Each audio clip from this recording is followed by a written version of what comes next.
प्यारे बच्चों, स्वागत है आप सभी का। आज हम 11वीं क्लास यानी कि 10+1 की एक नई यूनिट शुरू करने जा रहे हैं, रोटेशनल मोशन। इससे पहले पहली चारों यूनिट्स के वीडियोज़ आप डिस्क्रिप्शन में जाके और उनको देख सकते हैं। आज रोटेशनल मोशन, इसे हम सर्कुलर मोशन भी कहते हैं। और आज के इस लेक्चर में हम लोग जानेंगे कि रोटेशन मोशन में जो एंगुलर डिस्प्लेसमेंट, एंगुलर वेलोसिटी क्या होती हैं और लीनियर वेलोसिटी और एंगुलर वेलोसिटी के बीच में रिलेशन क्या होता है। देखिए, रोटेशन मोशन बिल्कुल वैसे ही है जो हमने पिछले वीडियोज़ में काइनेमेटिक्स में आपको लीनियर मोशन को पढ़ाया था, बताया था। वही चीज़ यहाँ पर भी है, बस उनकी जगह सारी चीज़ें जो हैं, चाहे वो डिस्प्लेसमेंट हो, वेलोसिटी हो, एक्सेलरेशन हो, फोर्स हो, ये सभी ने का रोल बदल गया है। तो वो क्या है, उसी को कोरिलेट करके हम आगे चलेंगे। और आप अपने नोट्स भी बनाते रहिए और इन नोट्स का लिंक जो है वो डिस्क्रिप्शन में आपको मिल जाएगा, वहाँ से आप डाउनलोड कर सकते हैं।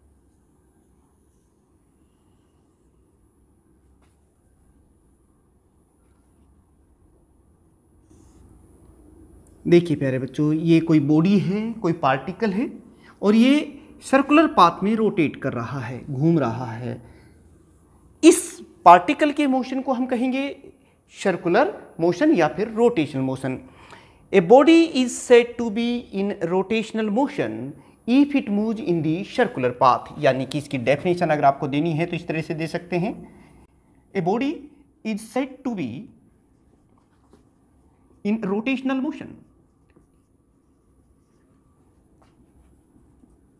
motion if it moves in circular path. It is also called rotation motion। एक ही बात है, इसे सर्कुलर मोशन भी कहते हैं। और ये इसका सेंटर है और ये जो है रेडियस है। और प्यारे बच्चों, इसको हम रेडियस वेक्टर कहते हैं। कोई पार्टिकल या कोई बॉडी जो है ए पर है और वो थोड़ी देर बाद यानी कि टी टाइम बाद मान लो वो बी पॉइंट पर पहुंच जाती है। तो प्यारे बच्चों, इसमें हम हर बात बताएंगे, लेकिन एक बात यहाँ और ज़रूरी है कि रोटेशनल मोशन में और जो लीनियर मोशन में हमने कुछ इस तरीके से आपको बताया था, ऐसे यानी कि जब बॉडी एक ही लाइन में मूव कर रही है तो उसे हम लीनियर मोशन कहते हैं। तो उसमें देखिए क्या होता है, लीनियर मोशन में एम्पलीट्यूड यानी कि जो स्पीड होती है पार्टिकल की वो, और साथ में उसकी दिशा दोनों ही सेम रह सकती हैं। और ऐसे मोशन को हम यूनिफॉर्म मोशन कहते हैं। यानी कि लीनियर मोशन में कोई पार्टिकल यूनिफॉर्म मोशन में चल सकता है, मूव कर सकता है, लेकिन रोटेशन मोशन में ये पॉसिबल नहीं है। जानते हो क्यों? क्योंकि रोटेशनल मोशन में हर मोमेंट पर डायरेक्शन देखिए चेंज होती रहती है, इसलिए मोशन जो है वो यूनिफॉर्म नहीं रह सकता। यानी कि इन rotation motion the body can not move with uniform motion because the direction changes at every moment. चलिए, ये तो बात हुई इसकी। हमने लीनियर मोशन में एक टर्म पढ़ी थी, डिस्प्लेसमेंट क्या होता है। जैसे कि कोई बॉडी यहाँ से चल के यहाँ पहुँच जाती है तो हम कहते हैं कि ये जो शॉर्टेस्ट डिस्टेंस है इस डायरेक्शन में, इसे हम कहते हैं डिस्प्लेसमेंट। यानी कि change in position of A particle in A given direction in given time, that is called displacement. लेकिन इसी डिस्प्लेसमेंट का स्थान रोटेशनल मोशन में कौन ले लेता है, क्योंकि यहां तो बॉडी घूमती हुई वहीं आ जाती है, ये है डिस्प्लेसमेंट ये। और इस एंगल की फॉर्म में कि ये जो रेडियस वेक्टर आप देख रहे हैं ये गिवन टाइम में सेंटर ऑफ सर्कुलर पाथ पर कितने डिग्री का एंगल बनाता है, उसे ही कहते हैं एंगुलर डिस्प्लेसमेंट। यानी कि एंगुलर डिस्प्लेसमेंट क्या हुआ, एंगुलर डिस्प्लेसमेंट। और आप समझ गए हैं कि the angle described by the radius vector at the centre of the circular path in given time is called angular displacement. आप लिख भी लीजिए, the angle described by the body or particle at center of circular path in given time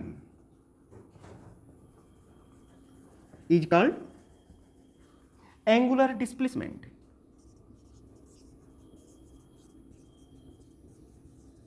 displacement, it is denoted by theta. Angular displacement को हम theta से लिखते हैं, जबकि वहां पर हम उनको एस से, आर से, एक्स से वेक्टर फॉर्म में।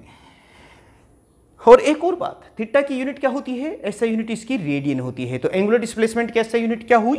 Radian. SI unit is radian. पूरा सिलेबस करवाने वाले हैं। इसमें 2 चैनल्स हैं, फिजिक्स बाय आईसी सर और आईसी सर फिजिक्स। इन दोनों ही चैनल्स को आप सब्सक्राइब करके रखिए।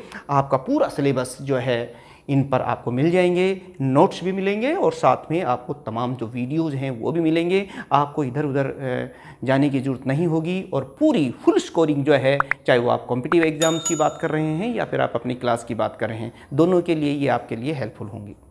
2 पाई रेडियन, क्योंकि हम एंगल को डिग्री में मापते हैं तो ये 360 के बराबर होता है। जब हम न्यूमेरिकल्स करेंगे तब ये कन्वर्जन जो है हमारी समझ में आना चाहिए।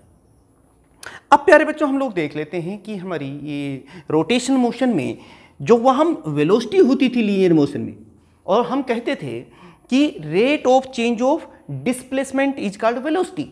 तो कोई मुश्किल नहीं है, या हम लोग क्या कहेंगे भाई, जो डिस्प्लेसमेंट का स्थान किसने ले लिया है?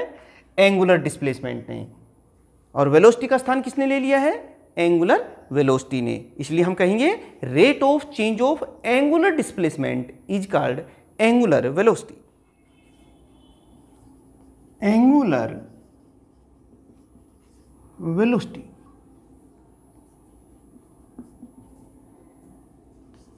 Rate of change of angular displacement is called angular velocity. प्यारे बच्चों, it is denoted by omega. Angular velocity को हम ओमेगा से लिखते हैं और लीनियर वेलोसिटी को हम, ये देखिए, सपोज कीजिए हम एक दो इज द स्मॉल या फिर चेंज इन डिस्प्लेसमेंट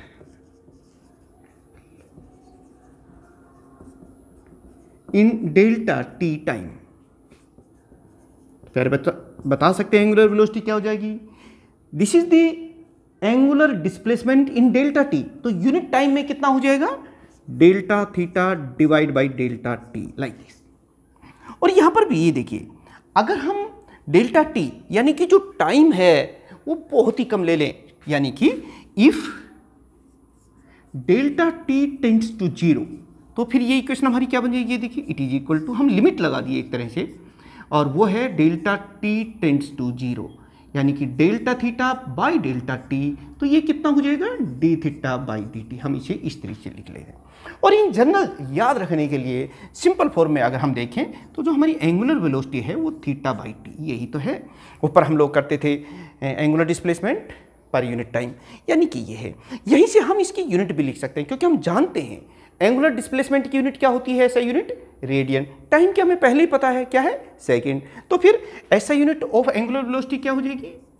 ऐसा यूनिट इज रेडियन पर सेकेंड। क्यों? इसकी यूनिट रेडियन पर सेकेंड, तो ये इसकी यूनिट होगी। अगर क्वेश्चन पूछा जाता है कि राइट डाउन दी ऐसा यूनिट ऑफ एंगुलर वेलोसिटी, तो आप ये लिख देंगे। चलिए हम एक और बात करते हैं कि हमने लीनियर वेलोसिटी भी पढ़ी थी लीनियर मोशन में, काइनेमेटिक्स में, पिछले वीडियोज आप जरूर देखें। और अब हमने एंगुलर वेलोसिटी पढ़ी है। क्या है इन दोनों में रिलेशनशिप? रिलेशन बिटवीन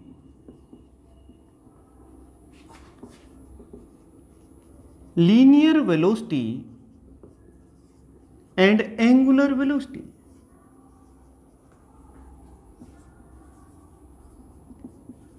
प्यारे बच्चों, इसके लिए हम जानते हैं, लीनियर वेलोसिटी के लिए लेके चलेंगे। We know that linear velocity is equal to ये उसका मैग्नीट्यूड की ही बात कर लेते हैं खाली हम। देखिए, कोई बॉडी ए से पर थी और ये टी टाइम बाद बी पॉइंट पर पहुंच गई है। कितना टाइम लिया इसने?